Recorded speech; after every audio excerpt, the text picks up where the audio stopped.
Com uma lista que deu o que falar, a campeã de 1966 quer trazer o futebol para casa mais uma vez. E pela 17ª vez disputando uma competição, talvez tenha chance. Bom, gente, como vem de hoje é para falar da Inglaterra, que já divulgou convocação. E assim, se a convocação da seleção brasileira fez barulho, eu acho que a da Inglaterra fez mais. Não pelo evento, com certeza. Apesar de que a divulgação eu gostei bastante. Mas pelos nomes que foram levados e pelos nomes que deixaram de fora. Então, antes de começar a falar da seleção inglesa, não esquece de deixar o seu like, se inscrever no canal, seja você escutando no YouTube ou no Spotify, e também ativar as notificações para continuar recebendo os vídeos do Como Vem. Bom, gente, indo no ciclo primeiro, antes de falar de convocação, a Inglaterra fez uma campanha com 100% de aproveitamento nas eliminatórias, eliminando a Albânia, a Sérvia e a Letônia e Andorra na primeira fase, tendo confirmado em outubro de 2025 a sua classificação para a Copa do Mundo.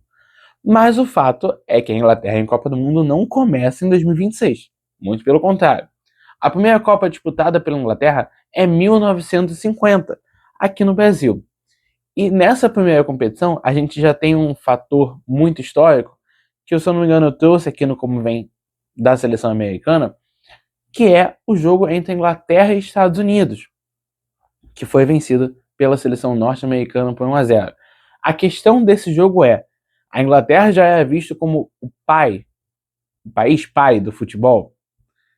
Então, para a Inglaterra disputar uma Copa do Mundo com esse título, com esse renome, a Inglaterra não poderia passar vergonha.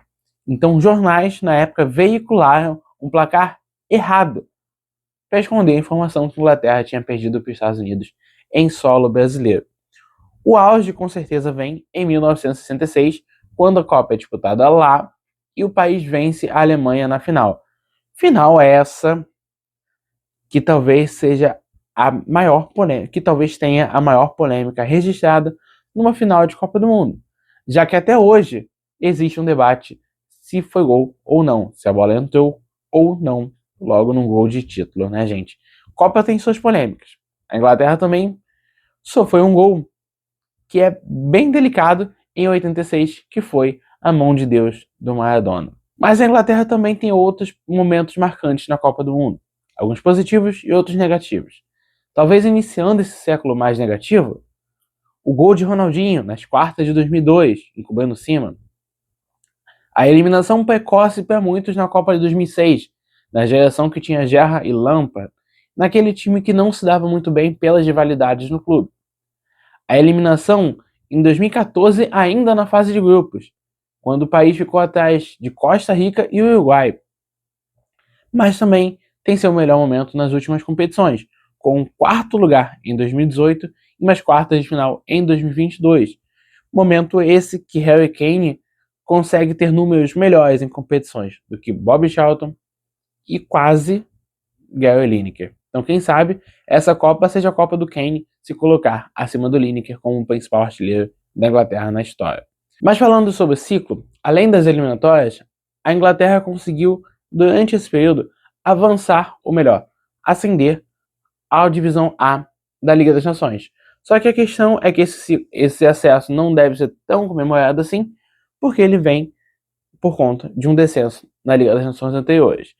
Na Eurocopa de 2024, a Inglaterra passa por um momento de contraste, porque apesar do país ter avançado com tranquilidade num grupo que tinha Dinamarca, Eslováquia e Sérvia, com jogos de níveis bem baixos, o país é vice-campeão, perde para a Espanha naquela final de competição, mas é compreendido como um time que podia render muito mais.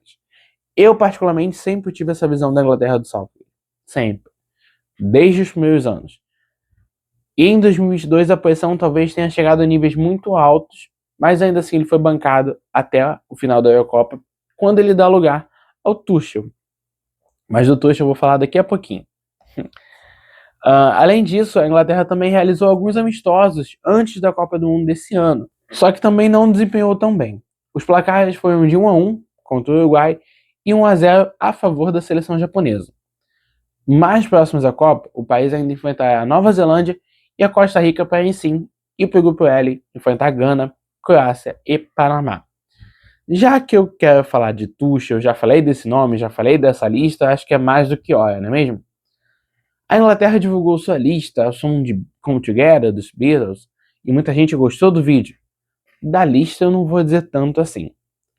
Nomes que já eram pré-confirmados foram chamados. Harry Kane, não tinha como deixar de fora. O Pickford. Enfim, tantos nomes que a Inglaterra já se pensava como titulares, eles foram. Só que outros foram deixados de fora. O Maguire, capitão do ciclo. O Trent Alexander-Arnold. Palmer. Foden. Luke Shaw. Enfim, a lista de nomes deixados de fora da lista do Tuchel, ela é grande e ela tem alguns nomes que eu concordo e alguns nomes que eu discordo. Eu vou falar aqui um pouquinho sobre isso. Sobre Alexander-Arnold, eu também não levaria. O Arnold não vai bem desde a penúltima temporada dele no Liverpool. A gente não tá mais em 2018-19 para jogar o Arnold como o principal lateral direito do mundo. Hoje eu não acho que ele esteja no top 10.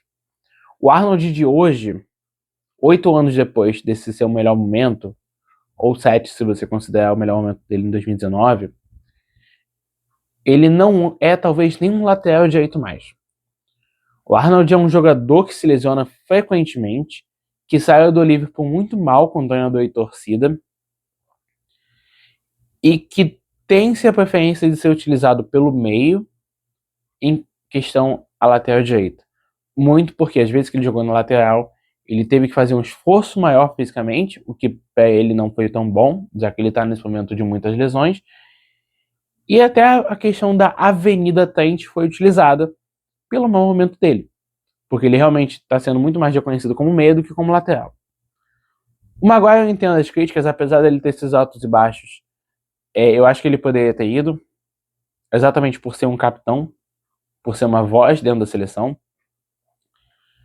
Foden e Palmer, acho que são questões muito parecidas. Tá? São jogadores que brilharam em seus momentos, o Palmer talvez mais recentemente, mas hoje estão muito apagados. Ainda assim, eu entendo que o Palmer poderia ser mais diferente do que o Foden. O Foden, para mim, ele tem uma questão que ele já está na segunda temporada muito ruim no City. Acho que o Manchester City, inclusive, não vai dificultar uma saída dele. Apesar de que também, talvez com a saída do Guardiola, ele consiga não crescer, tá? Porque o Guardiola cresce o Phil Foden. Mas talvez fazer uma função diferente, enfim. Mas o Foden, mesmo muito mal, ficou atrás do Savinho, mesmo muito mal. Então acho que também não teria condições do Foden ir para essa competição. Mas eu preciso também falar de alguns nomes que eu não concordo tanto, que são principalmente Henderson e Toney. O Henderson, a gente não. É a minha questão. Se a gente não tá mais em 2018 para convocar o Alexander-Arnold, a gente não tá mais em 2018 para convocar o Henderson. O Henderson não tá nem no principal futebol, no principal nível de futebol da Arábia Saudita, e não é como se ele estivesse destruindo nesse segundo patamar. E também não é como se ele não tivesse tentado voltar para a Europa e percebido que ele não tem condições de mais jogar no futebol europeu. Então por isso eu discordo da convocação dele. E o Toney, por mais que seja um atacante que eu goste, é uma questão de que ele também não está nessa primeira prateleira. E também não é como se ele também estivesse jogando um absurdo para justificar essa convocação. Então por isso que eu discordo dos dois na lista. Então, dada essa questão sobre a convocação, vamos então falar de time base, que essa Inglaterra pode mudar. Essas tantas ausências, elas dificultam até o time base que eu monto, muito pensando nos amistosos, nos últimos jogos. Só que é uma lista muito diferente. Ainda assim, eu vou tentar escalar o que eu imagino que a Inglaterra vai começar a Copa do Mundo para vocês. Numa 4-2-3-1, ok? O goleiro é o Pickford, goleiro titularzaço desde a Copa 2018. Na lateral direita, Livramento, que para mim é quem mereceu a convocação. Tá? Então, para mim, ele tem que ser titular. Isso é uma questão que me pega também. O Palmer não foi, mas aí a gente tem outros jogadores de Chelsea e Newcastle que fizeram uma temporada muito abaixo do esperado e foram. Né? O Livramento fez uma temporada abaixo, mas eu acho que vai ser titular, porque o reserva dele é o Reece James, que mal jogou na temporada.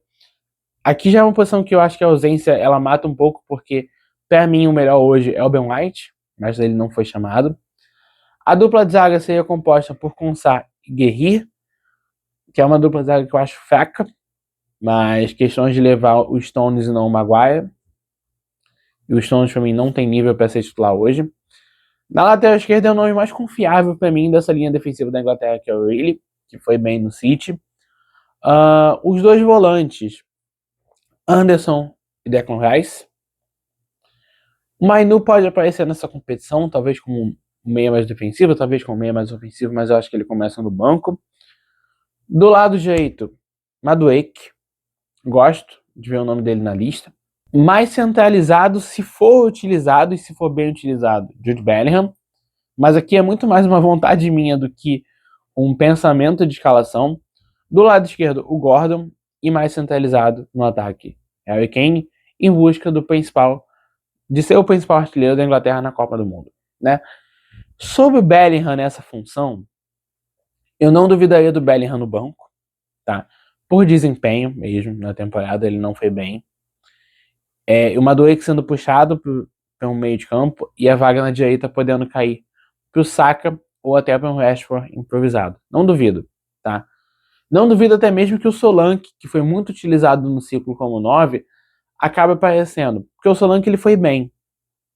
É que numa competição, numa comparação entre Solanke e Kane não tem que existir comparação, né?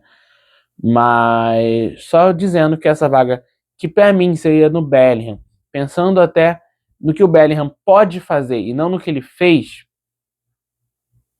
essa vaga pode ser aberta e aí haver essa mudança do Madueke jogando mais centralizado e uma vaga do lado de campo ser aberta. Então esse é o time que eu acho que o Tuchel vai escalar. É uma convocação que não é ousada, mas puxa para ele uma responsabilidade que ele não precisava ter, mas ele quer ter. Então, enfim, gente, eu vou ficando por aqui. Quero saber de vocês o que vocês esperam dessa Inglaterra na Copa do Mundo. Se vocês esperam um futebol melhor, ou se vocês acham que vai ser muito do que foi entregue, seja com o Southgate em 22 e 24, ou já seja com o Tuchel nesses amistosos.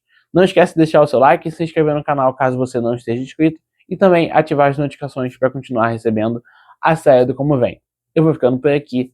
Fui.